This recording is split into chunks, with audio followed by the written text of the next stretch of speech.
तर मित्रांनो rain sir चालू झालेला आहे पोर्टरचा आणि ट्रिप पडली आपल्याला नरेची 400+ नाही. याच्या आधी एक मी मारली 2 किलोमीटरचे मला भेटले 100 रुपये. म्हणजे चांगलं काम केलंय पोर्टरनी. तर आता नरेची ट्रिप पडली त्याचं पिकअप करायला चाललोय. जवळच आहे लोकेशन 300-400 मीटरवरती. बघू काय मटेरियल आहे.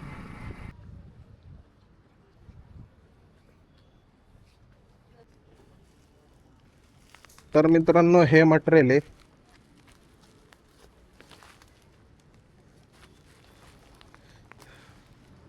पाऊस पण उघडलेला आहे म्हणजे लवकर जा. कस्टमर पण हुशार आहेत.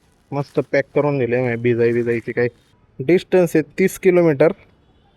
30 किलोमीटरचं आपल्याला भेटणार आहे 400. चांगली ट्रिप. तर मित्रांनो लोकेशनला आलं. मटेरियल लिहून टाकू. सामान आणले चिंचवडवरून. पेमेंट तुम्ही करणार आहे का? ज्यांनी पाठवले त्यांच्याकडनं घ्यायचं. हां ठीक आहे. तर मित्रांनो मटेरियल दिलंय आणि ह्या ट्रिकचं आपल्याला भेटले बघा कटिंग वगैरे होऊन 361 रुपये. परवडली ट्रिप. 30 किलोमीटरचा डिस्टन्स होता आणि 361 रुपये भेटले.